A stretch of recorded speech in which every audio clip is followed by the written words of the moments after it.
What's going on, everybody? It is Cam here, and today we're moving this shed.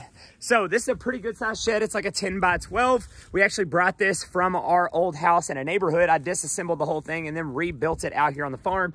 But now we want to use this thing as a chicken brooder, and we need it moved up close to our house now. So I need to drag this thing about 300-400 yards all the way up to our house, which we are going to attempt to do today. And I wanted to share the process as we go, because if it doesn't work, I would like to share what doesn't work, and if it does, share with what does work for us. So let's get into it. We're about to jack this thing up, try and get hooked up to it and get it drug over to where we want it to be. All right, so first order of business, we're gonna jack this bad boy up and try and get some holes drilled in the skids so that we can throw these eye bolts in here so that we have something good to hook to. So gonna jack it up and then drill some holes. This thing's already been sliding and shifting on this jack a little more than I'd like it to be. Hopefully I can get the whole drill without, losing an arm or something.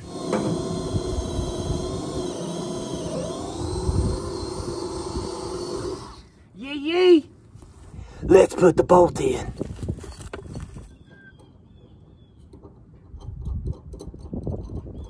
Moving to the other side. By the way, let me just save you some trouble. When you're buying your nice, old, awesome Harbor Freight floor jack, just get the daggone low profile one. It's worth the extra bucks. I can't tell you how many daggone times I've had a hard time getting this jack under anything that is low to the ground. Spend the extra few bucks for the low profile one. Alrighty, we got our eye bolt under here, bolted to there, and then this is where we're gonna hook to. All right, so now I'm on the other end of the shed. Boy, it is dirty. I'm gonna make sure I pressure wash this down. I'm on the other side so that I can put on some pads. So I got, obviously it's blocked off on each end in case my jack fails, which you should absolutely do, because this is just balancing on a stud. So if this does happen to slip, it's not gonna slam down on my arm or anything. It should stop like, I don't know, at least like a freaking 1.5 feet higher than my arm. But I want more room than that so that I can get my screw gun under there. What I mean by adding a pad to this is, you can see that's just a 4x4 skid. It's skinny, so it cuts in pretty easy. And I want to put it on these old sections of 2x10s strapped to the bottom of it. Basically, because I'm just going to be dragging on the back end of this thing.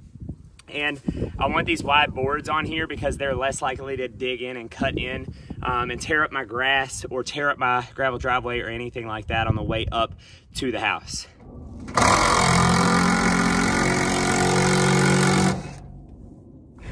Alrighty, next we're gonna figure out how to rig this chain up to those eyelets and then lift it up with the PTO on this end and then drag it from there. All right, we got it all chained up. Let's see if it'll lift it up.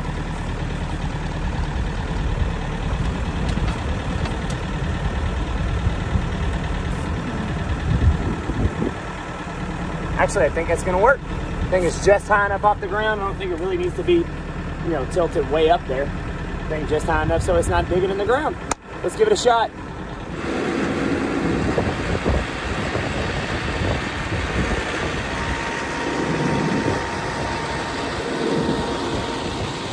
It's a moving.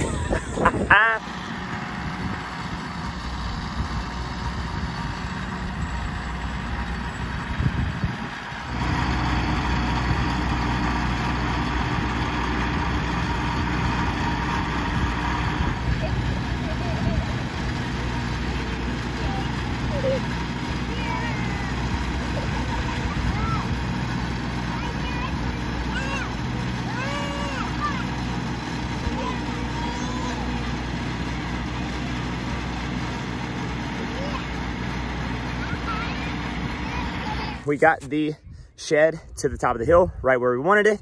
And now we are trying to spin this baby around. So as you can see, the door is facing the tree line, and we're gonna try and get it spun around just using my truck. I've already put an eyelet on the opposite side. Pulling it up here was smooth as I could have expected. Actually, like a whole lot smoother than I expected. And we got up here with like minimal damage to the ground and no damage to the shed. So now we're gonna spin this baby around by trying to pull on the opposite corners with eyelets attached to those skids to get it spun around.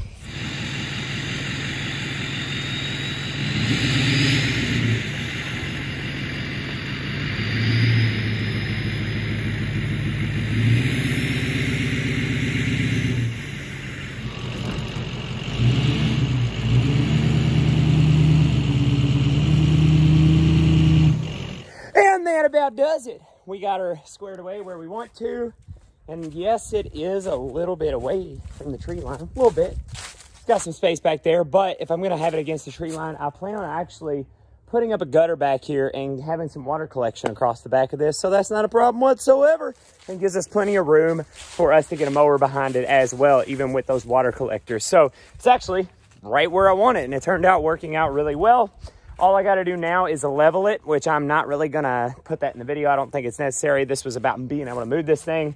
I think leveling it, it's kind of self-explanatory. Prop it up a little bit and get some pavers under it and stuff so that it's level. But besides that, this went way smoother than I could have expected, both with the tractor and with the truck spinning this thing around. And pretty happy with how it went. So give it a shot. It worked out for me. I think it could work out for you. And I think you could technically do this with a truck, even if you don't have a tractor. Yes, I was able to lift the front lip up a little bit, but you could definitely put skids with some angle on it to where it doesn't dig in as much. And you could probably do this with just your truck. So that's all I got for you. Hopefully you enjoyed the content. If you do, give us a like and subscribe, and we will see you in the next video. Have a good one.